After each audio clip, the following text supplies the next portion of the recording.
years ago, it would be unthinkable that you'd be watching something like that. Again, we had, think of it, the safest border in the history of our country. We never had a border so safe. All they had to do is leave it. Joe could have gone to the beach. He thinks he looks good in a bathing suit. And all he had to do is leave the guys that we had. They were great, great people, and we ran it tough. Remain in Mexico, little things like remain in Mexico. I want to say we want to have people come into our country, but they have to come in legally. We don't want them.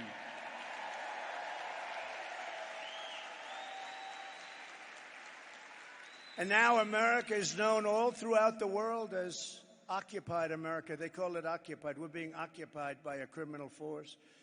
And we're an occupied state that refuses to let our great law enforcement professionals do the job that they so dearly want to do. You know, they want to do the job so badly, but they're threatened constantly. You're going to lose your pension. They don't want to do it. What is this ideology? It's so sick. But to everyone here in Colorado and all across our nation, I make this pledge and vow to you.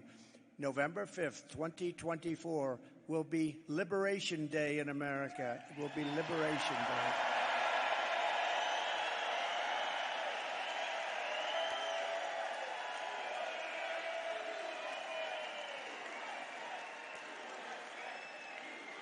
Thank you.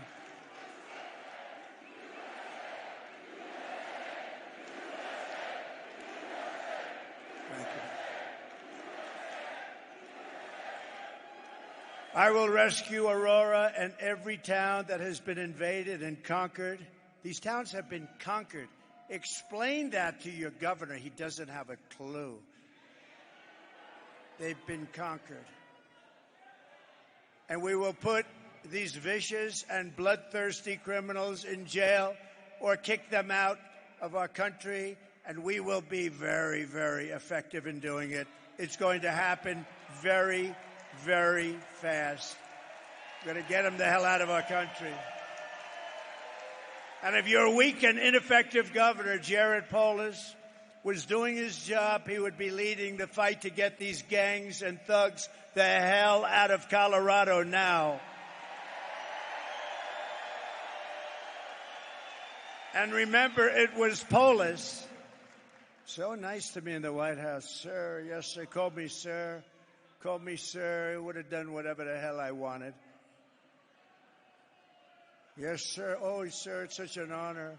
And yet it was Polis who led the move to take me off the ballot because I was leading in the polls against all of the Democrats. And then the Supreme Court, very brave and very brilliant, actually, voted 9-0 that I should be on the ballot. 9-0. Everybody unanimous that I should be. I was leading everybody on the ballot, every Democrat. I was leading everybody. He said, we have to get him off the ballot because that was part of their scheme.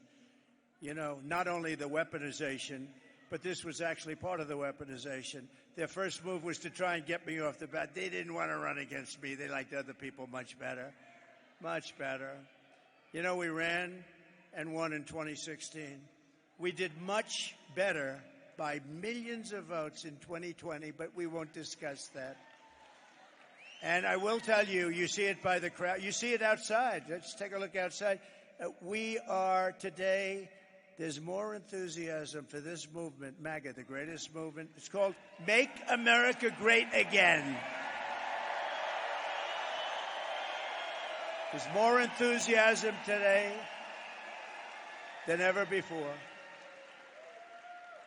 But there was great indignation in Colorado by what this ineffective person did. They really were angry at him, and they were angry. And especially, you know who was the most indignant? The Democrats, believe it or not. They thought it was a terrible thing to do because that is really a threat to democracy, not the fake threat that they use all the time. So I hope that Colorado, I love this place. I'm here a lot, as you know. I have a lot of friends. I have a lot of friends here. And they tell me the whole thing is turning, but you can't live like this. You can't live with these people. These are stone-cold killers. You could be walking down the street with your husband. You'll both be dead. They won't even remember they did it the following morning. You can't live like this. So I hope that Colorado will show a tremendous protest vote for what they did to try and keep me off the ballot, and more importantly, for what they have done to the fabric of your culture.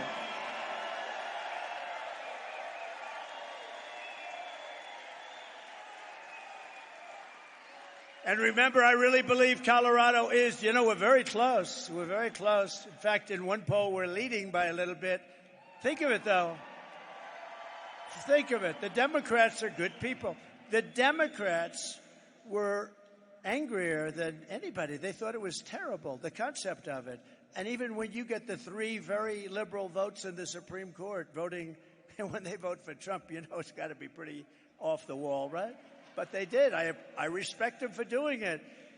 But Colorado is going to vote for me because I am going to make Colorado safe again. We're going to make you safe. We're going to do it fast.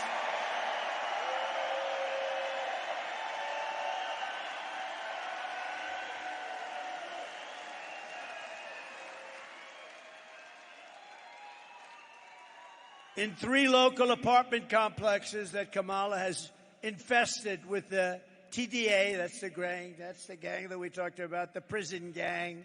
They come out of prisons. 80% of the residents are now living with their relatives in different states and other places. They've been forced out of their building. 20% of the residents stayed, and they're fearing for their life. They had no choice but to stay. They're being threatened every single day. They're going to be out soon.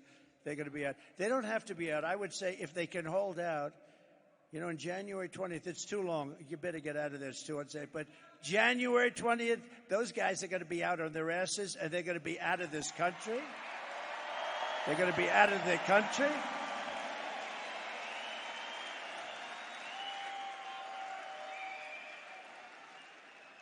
Members of the gang now beat down doors with hammers and engage in open gun battles with rival groups in this once peaceful, beautiful, pretty crime-free community. The illegal alien gang member who was the alleged leader behind the invasion of Aurora was recently charged for beating a man beyond recognition. Beat him beyond recognition, breaking his nose, breaking his jaw, and inflicting traumatic brain injury on this victim. He will never be the same, as you know. The thug was later arrested for shooting 2 men in the same apartment building and breaking another man's ankle, which he did just for fun. Once again, this animal had arrived at our border and was released into the United States by Kamala Harris, the worst border czar in the history of our country. Here in Aurora, and remember that chart, my all-time favorite chart. Remember that chart.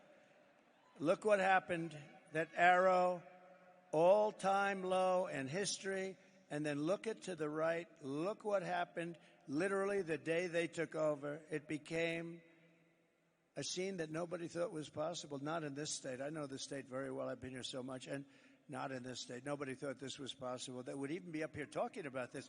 Did anybody think 5 years ago, 6 years, anybody would be up here talking about that a Venezuelan gang with the most sophisticated rifles, weapons, and guns that anybody has ever seen would be taking over your state? And they're not stopping. They're not stopping. If this guy gets in, and if you got to get a new governor, by the way, but if he gets in again, runs next year. But actually, more importantly, I can't believe she gets it. I can't believe it.